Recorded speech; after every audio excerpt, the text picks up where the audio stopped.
ابو موسیٰ اشعری پیشاب کے بارے میں سختی سے کام لیتے تھے اور کہتے تھے کہ بنی اسرائیل جب کسی کے کپڑے کو پیشاب لگ جاتا تو اسے کاٹ ڈالتے۔ ابو حذیفہ کہتے کہ کاش وہ اپنے اس تشدد سے رک جاتے، کیونکہ رسول اللہ کسی قوم کی کوڑی پر تشریف لائے اور آپ نے وہاں کھڑے ہو کر پیشاب کیا۔ صحیح بخاری حدیث نمبر 226۔ ایک عورت نے رسول اللہ کی خدمت میں حاضر ہو کر عرض کی کہ حضور فرمائیے، ہم میں سے کسی عورت کے کپڑے میں حیض آ جائے تو وہ کیا کرے؟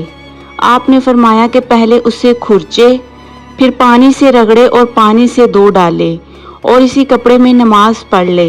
صحیح بخاری حدیث نمبر 227۔ ابو حبیش کی بیٹی فاطمہ رسول اللہ کی خدمت میں حاضر ہوئی اور اس نے کہا، میں ایک ایسی عورت ہوں جسے استحاضہ کی بیماری ہے، اس لیے میں پاک نہیں رہتی، تو کیا میں نماز چھوڑ دوں؟ آپ نے فرمایا نہیں، یہ ایک رگ ہے، حیض نہیں ہے، تو جب تجھے حیض آئے تو نماز چھوڑ دے، اور جب یہ دن گزر جائیں تو اپنے بدن اور کپڑے سے خون کو دھو ڈال، پھر نماز پڑھ۔ صحیح بخاری حدیث نمبر 228۔ میں رسول اللہ کے کپڑے سے جنابت کو دھوتی تھی، پھر اس کو پہن کر آپ نماز کے لیے تشریف لے جاتے اور پانی کے دبے آپ کے کپڑے میں ہوتے تھے۔ صحیح بخاری حدیث نمبر 229۔ میں نے حضرت عائشہ رضی اللہ عنہا سے اس منی کے بارے میں پوچھا جو کپڑے کو لگ جاتی ہے، تو انہوں نے فرمایا کہ میں منی کو رسول اللہ کے کپڑے سے دھو ڈالتی تھی، پھر آپ نماز کے لیے باہر تشریف لے جاتے اور دھونے کا نشان یعنی پانی کے دبے آپ کے کپڑے پر باقی ہوتے۔ صحیح بخاری حدیث نمبر 230۔ میں نے اس کپڑے کے متعلق جس میں جنابت کا اثر آ گیا ہو سلیمان بن یسار سے سنا، وہ کہتے تھے کہ حضرت عائشہ نے فرمایا کہ میں نے رسول اللہ کے کپڑے سے منی کو دھو ڈالتی تھی، پھر آپ نماز کے لیے باہر نکلتے اور دھونے کا نشان یعنی پانی کے دبے کپڑے میں ہوتے تھے۔ صحیح بخاری حدیث نمبر 231۔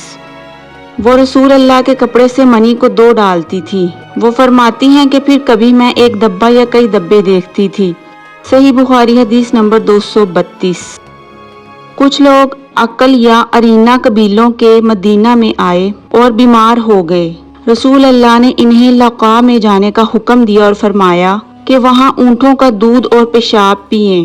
چنانچہ وہ لقاء چلے گئے اور جب اچھے ہو گئے تو رسول اللہ کے چرواہے کو قتل کر کے وہ جانوروں کو ہانک کر لے گئے۔ علیہ الصبح رسول کریم کے پاس اس واقعے کی خبر آئی تو آپ نے ان کے پیچھے آدمی دوڑائے، دن چڑھے وہ حضور کی خدمت میں پکڑ کر لائے گئے۔ آپ کے حکم کے مطابق ان کے ہاتھ پاؤں کاٹ دیے گئے اور آنکھوں میں گرم سلاخیں پھیر دی گئیں اور مدینہ کی پتھریلی زمین میں ڈال دیے گئے۔ پیاس کی شدت سے وہ پانی مانگتے تھے مگر انہیں پانی نہیں دیا جاتا تھا۔ ابو قلابہ نے ان کے جرم کی سنگینی ظاہر کرتے ہوئے کہا کہ ان لوگوں نے چوری کی اور چرواہوں کو قتل کیا اور آخر ایمان سے پھر گئے اور اللہ اور اس کے رسول سے جنگ کی۔ صحیح بخاری حدیث نمبر 233۔